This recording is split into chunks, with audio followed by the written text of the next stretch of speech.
Hi, this is Brian Kim. I want to share with you this case of a patient who was sent to me for Ectopia Lentis, which is a dislocated crystalline lens. And so I'm going to use capsule retractors to stabilize the capsule bag. I'm going to place a capsule retention ring as well as a capsule retention segment. And I'm going to suture the CV-8 Goretex to the sclera to center the capsular bag and provide long-term support. So this patient had a significantly dislocated lens and was having trouble seeing. As you can see here, the lens is quite dislocated.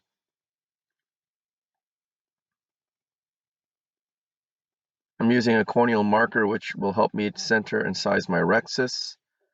I'm using my diamond blade to make my paracentesis incisions, and I'm making paracentesis incisions for the cataract surgery as well as to place the capsule retractors. And so you have to have a little bit of planning when you're doing these cases. As you can see, I'm directing the incisions in the area that I'm going to require some retraction to help center this lens. So injecting some intracameral lidocaine and then some dispersive viscoelastic to fill the chamber. You really don't want to use too much viscoelastic because you might push the lens further back, because there are zonules there, so it's not like the lens is going to fall backward, but you don't want to stress the zonules anymore. So this is a triplanar corneal incision. I make a vertical groove, place the blade into the deep part of the groove, tunnel, turn down, and then enter. And because there's quite a bit of zonular laxity, you can't really use the rhexis forceps to puncture, and so I'm going to use the cystotome to puncture the center. And this is a fairly young man, and so there's going to be quite a bit of elasticity to the capsule. So I made a puncture, and I'm trying to direct the flap towards the right there. It's very important with these cases not to make the rhexis too large, because if the rhexis edge does not have enough of a shelf, and the rhexis edges, as far as the equator, you're not going to be able to hook and stabilize the capsule tension segment correctly. So I'm using 2 microforceps, and I'm going to angle the capsule retractor into the capsular bag. I find this technique is a much more controlled and direct way to place the capsule retractor in. So now I'm just using the cystotome to continue the tear for the flap. I'm placing the tear far enough away from the capsule retractor because as I pull it, I don't want it to cause a radialization of the rhexis. That was the purpose of moving the rhexis tear further along about 3 clock hours away. And then once I did that, I'm able to actually apply some tension on the rhexis edge with the capsule retractor.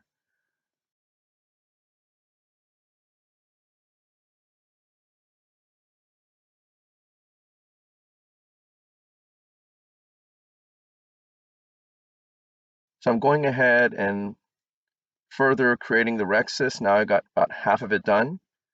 And so because of that, I'm able to apply this second capsule retractor.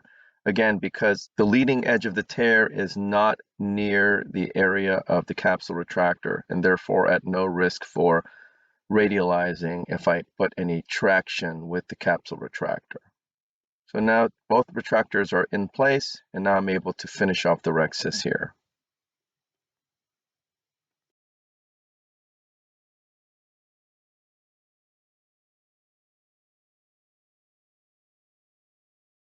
Again, it's a delicate balance. You don't want to make the rhexis too large, but at the same time, you don't want it terribly small. And so this one's a little bit on the smaller side, but I feel like I can handle that if I have to. You can see I'm applying some more tension on the capsule retractor to retract the rhexis edge. And because this is a young patient, the rhexis is able to tolerate this due to the elasticity. So this is the capsule fornix hydrodissection technique. As you saw, as I placed the cannula into the equator, the lens popped up real nicely. These lenses tend to be rather soft, and so this is really kind of the easy part of the surgery. The lens has prolapsed up out of the bag. I'm lifting the incision with the chopper, going in with irrigation off to minimize Descemet's trauma. And then simply with aspiration, I'm going to aspirate that lens up, making sure that chopper is deep to protect the posterior capsule. And just with foot pedal control, I'm modulating the aspiration rate, very slowly and carefully removing the lens.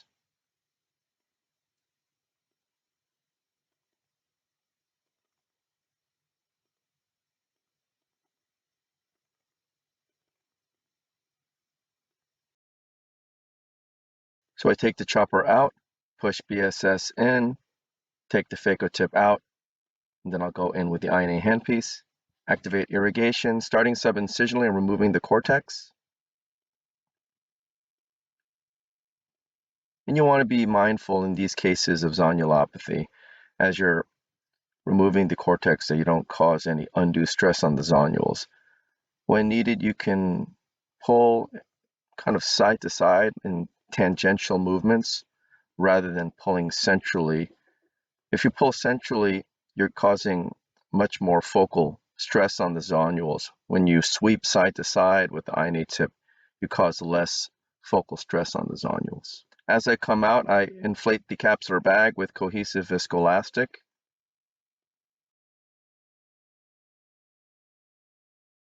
I adjust the tensions on the capsule retractor. This is the capsule tension segment.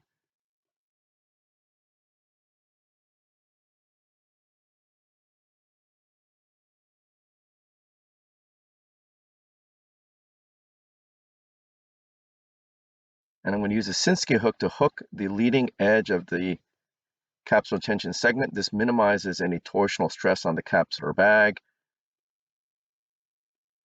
It slipped a little bit early, but that's okay. And then I deposit the trailing haptic into the bag.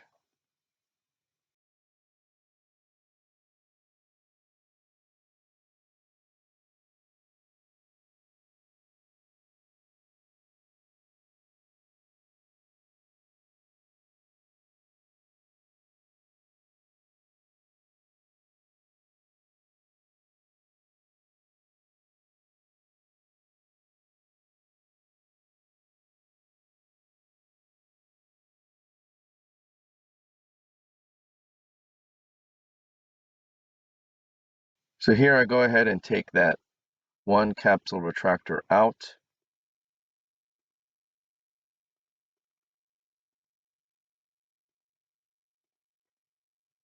I got a little bit hung up on the edge of the incision there. I'm going to take this one out as well.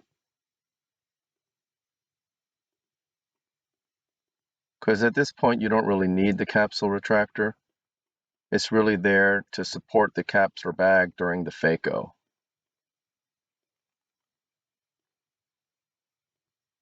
So now this is a capsule tension segment. I like to thread the CV-8 Goretex suture with the needle through the eyelet outside of the eye. For me, this is just much easier. And then we're going to cut the needle off.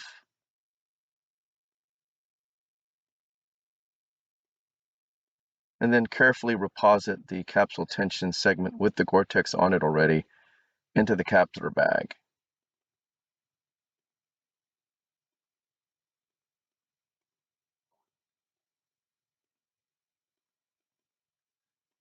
So I'm placing it in the capsular bag, but I'm being mindful that I still have to make my scleral groove and determine where the area of weakness is, because this is going to determine where you're going to make the groove and the direction in which you want to pull that suture so that it centralizes the capsular bag. So I go ahead and place my traction suture. It was like a 4-0 silk, I believe. And then I'm doing my peritomy now.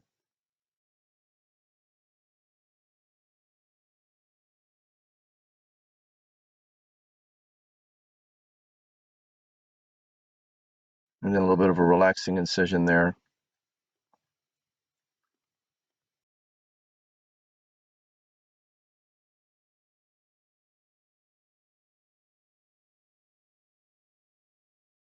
do a little bit of cautery, because when you make that groove, it can bleed a little bit. You don't want to introduce any bleeding into the vitreous space when you do this, because that'll affect the vision.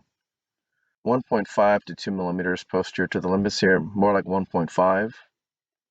So I'm indenting the sclera about 1.5 behind the limbus. And then I'm going to use my diamond blade to make a partial thickness groove, which is about, I don't know, 3 to 4 millimeters. I enter and make a sclerotomy on each end of that groove.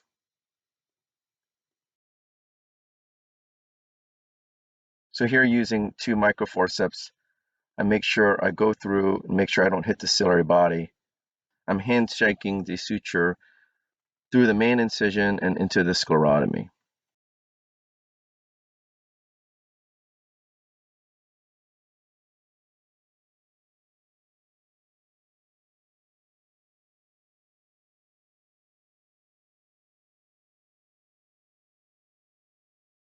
So that's the key. When you go in through the sclerotomy, you want to go in perpendicular, and then you want to turn, because you don't want to hit the ciliary body when you go in, because it can cause bleeding. So you go in, turn, and you want to make sure you're above the capsular tension segment when you do this maneuver. And then you're going to handshake the suture, again with the microforceps through the main incision, handshaking it to the other forceps coming through the sclerotomy, and then you'll pull it through.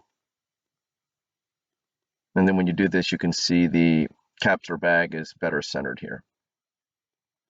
So I'm just going to put a single throw here just to get a little bit of centration, and not quite committing yet to this tension of the capsule tension segment. So I push some more viscoelastic to fill the bag, and this is the single piece acrylic lens that's going to go into the capsular bag. So you saw I use the cannula to, one, hold the eye, but also simultaneously push cohesive viscoelastic. So the lens is half in the bag, and I'm just using the cannula to gently prolapse each of the haptics into the bag. So the good news is the zonules are pretty strong away from me in the area of where the traction suture is. So as I push on the lens to put into the bag, I'm not really causing any stress on the zonules on that side. Of course, I am causing a little bit of stress on the zonules proximally, but that's okay because I have my capsule tension segment as well as the Goretex suture. The lens is fully in the bag now. I'm just trying to make sure that the lens is within the bag completely here.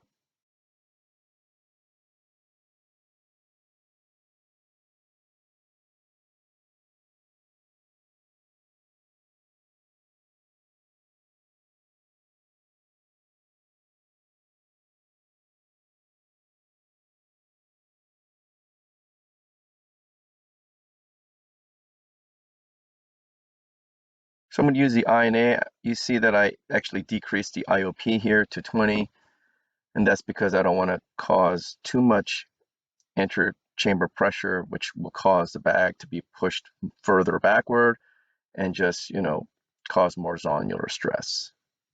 So I'm removing all the viscoelastic from the anterior chamber.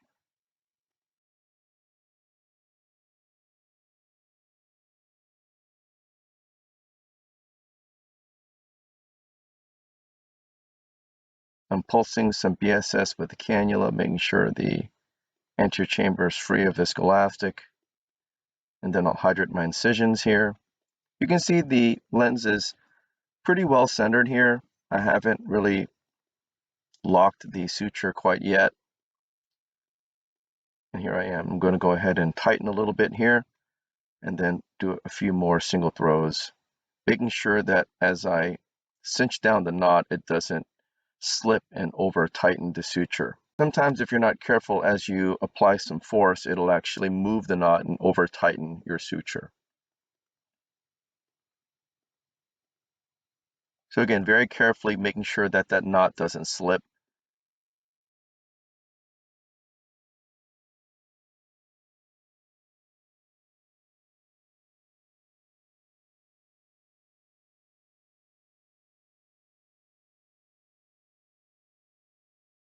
I have really nice tight knots now, well-centered lens. go ahead and cut the suture.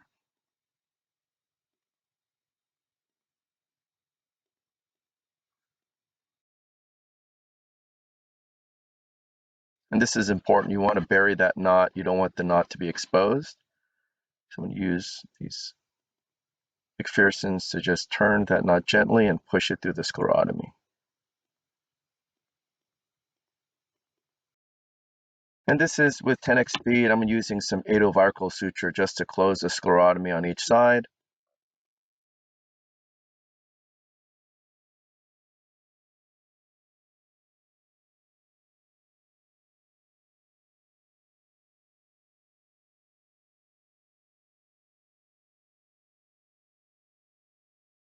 So then I'm going to go ahead and close the conjunctiva with the knot buried here.